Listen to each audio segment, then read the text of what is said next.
Ada beberapa metode pembuktian apologi yang dapat kita praktekkan. Beberapa metode pembuktian apologi yang dapat kita praktekkan. Yang pertama, kita bisa gunakan metode personal atau metode pribadi. Maksud saya di sini adalah bagaimana saya mempertahankan apa yang saya imani. Bagaimana saya mempertahankan apa yang saya yakini dari sudut pribadi saya.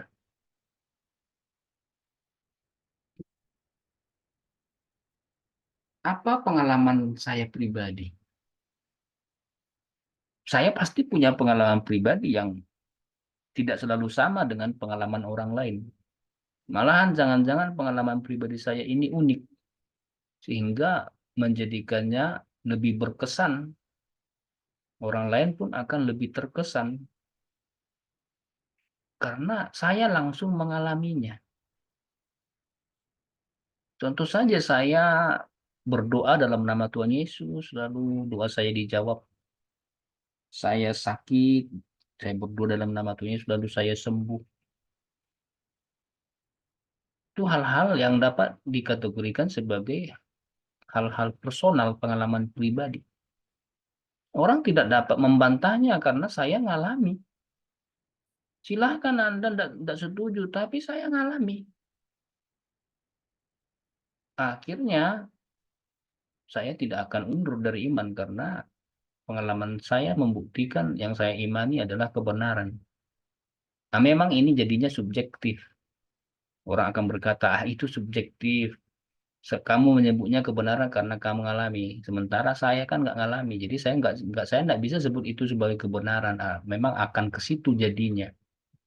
Tapi dari sudut metode, metode personal itu adalah metode yang awal yang sepatutnya memang kita lakukan.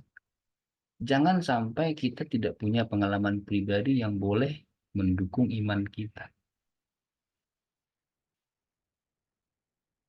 Akhirnya pengalaman pribadi itu menjadi kesaksian. Akhirnya orang yang sembuh itu akan bicara, saya sembuh dalam nama Tuhan Yesus. Ini yang saya imani. Akhirnya dia akan bersaksi di hadapan sebanyak orang.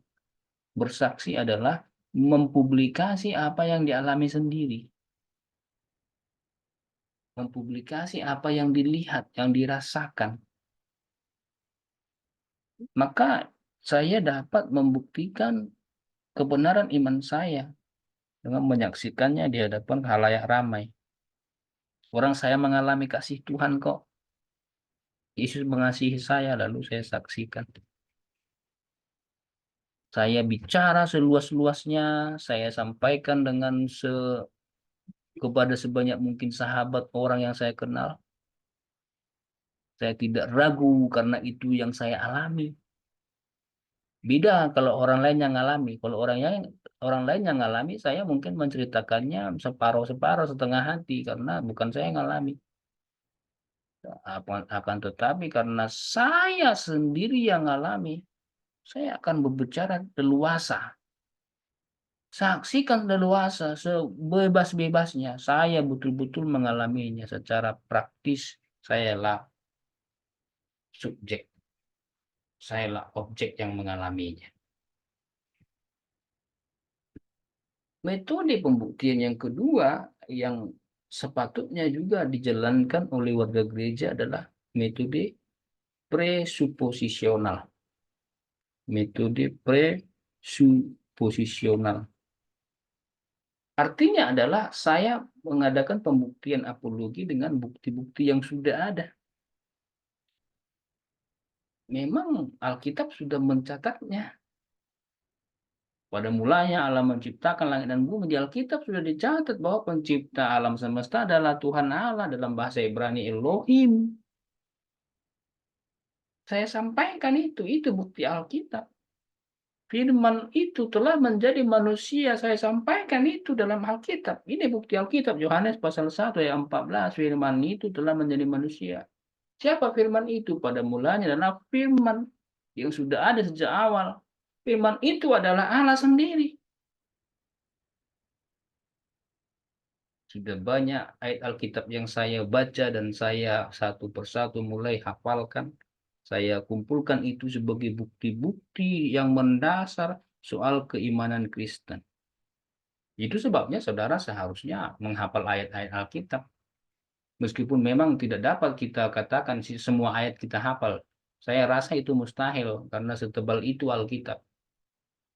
Akan tetapi ayat-ayat pokok, ayat-ayat yang terkenal, yang memang pada intinya dipahami sebagai doktrin Kristen, sepatutnya kita hafal.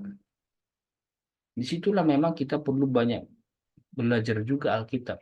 Sehingga bukan hanya hafalan ayat itu, melainkan juga kita paham teksnya, makna teksnya, konteksnya, dan sebagian banyak hal yang perlu kita pahami untuk menjelaskan ayat Alkitab ini.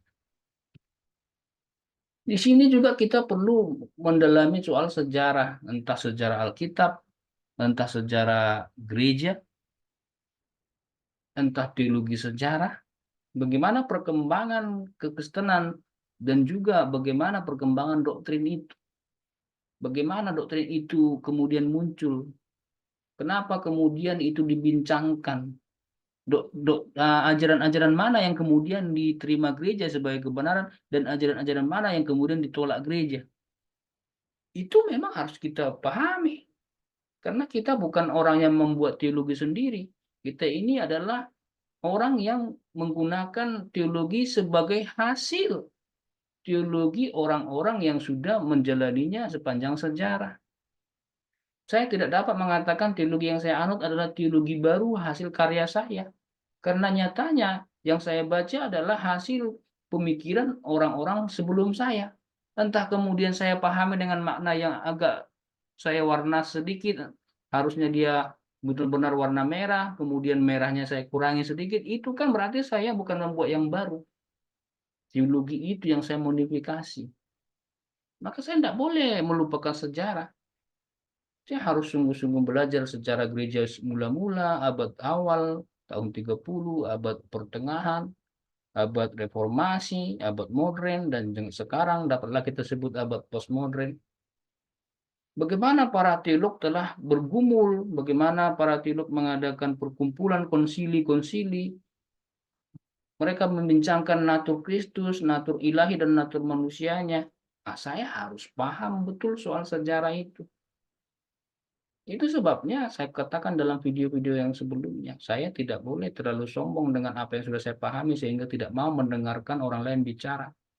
Saya harus bersedia mendengar orang lain bicara sehingga wawasan saya tidak hanya di satu bagian, tapi dapatlah di beberapa bagian.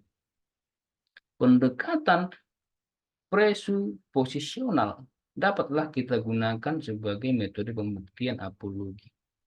Janganlah berhenti mempelajari sejarah Alkitab, sejarah gereja. Jangan berhenti belajar ayat-ayat Alkitab yang dapat kita gunakan untuk membuktikan ajaran iman Kristen. Doktrin dan dogma.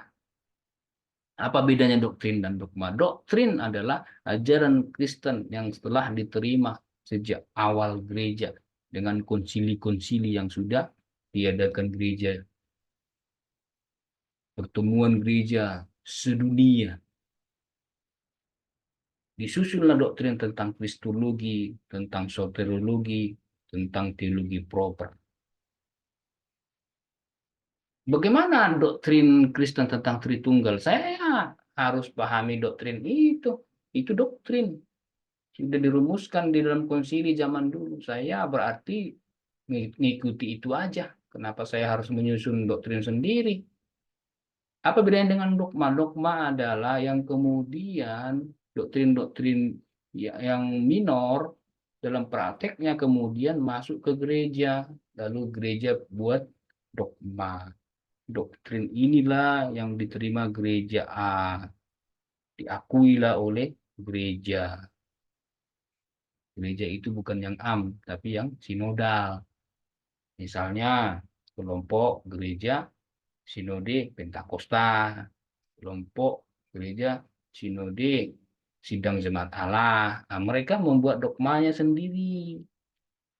Seringkali itu langsung berhubungan dengan praktis, sehingga ada yang misalnya dogmanya mengatur baptisan hanya untuk orang dewasa, anak-anak tidak. Ah, itu contohnya. Yang menjadi doktrin adalah seorang Kristen dibaptis.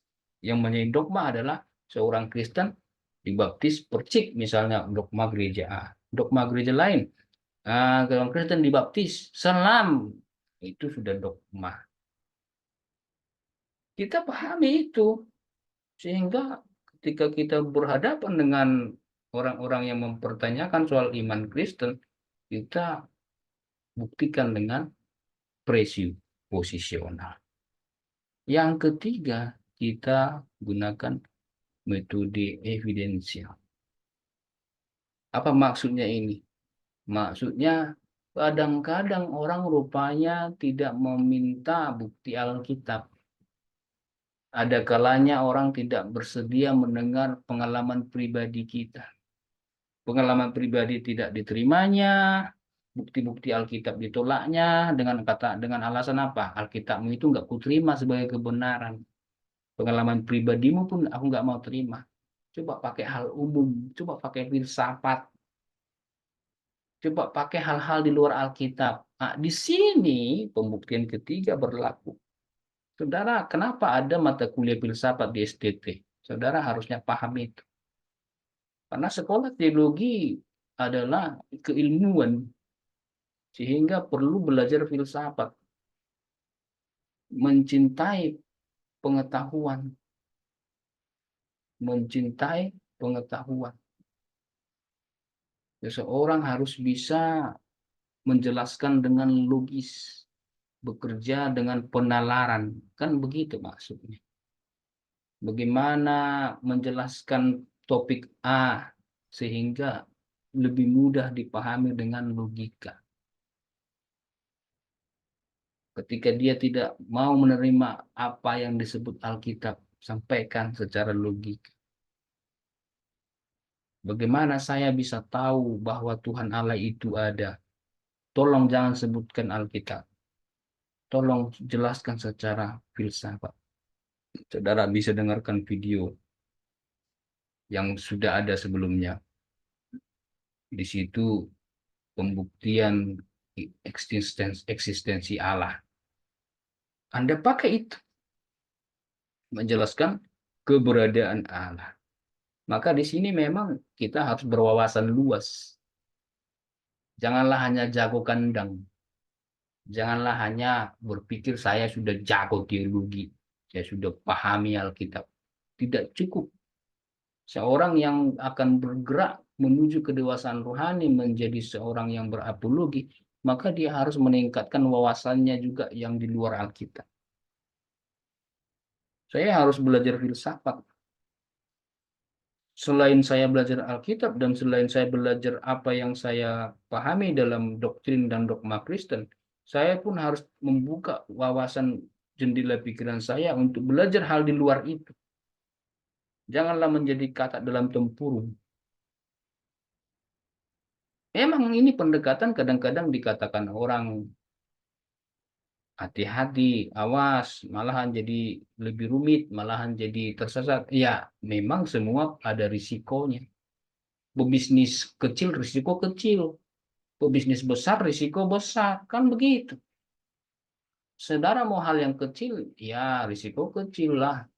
Saudara mau mendapatkan hal yang besar, siaplah risiko besar. Begitulah soal berapologi juga. Kita tidak siap dengan menghadapi perkara besar, berarti kita hanya akan menghadapi perkara kecil saja. Soal evidensial ini memang akan lebih rumit, lebih mungkin rawan terbuka berhadapan dengan kelompok lain di luar Kristen. Jangan-jangan kita akan tergiring kepada yang berbahaya. Nah, itu risiko yang harus dihadapi. Kalau pengalaman pribadi ditolak, kalau bukti-bukti Alkitab ditolak, berarti kita harus lebih fleksibel. Buka cakrawala pikiran. Jangan terlalu eksklusif, ada istilah lain. Buka dirimu, buka wawasanmu. Dengarkan paham kelompok di luar kita. Tambah wawasan ilmu pengetahuan. Ada analogi-analogi lain di luar Alkitab. Mungkin dalam sudut iman Kristen kita berkata itu di luar Alkitab, itu tidak biblika. Iya, iya, hanya saja dalam konteks berapologi kita memerlukan yang namanya penjelasan evidensial. Bagaimana kita menjelaskan hal-hal yang tidak orang mau terima ketika kita menjelaskan dari Alkitab? Gunakanlah bahan-bahan lain di luar Alkitab. Jangan sama sekali anti dengan bahan-bahan di luar Alkitab. Puji Tuhan, tetap semangat berapologi.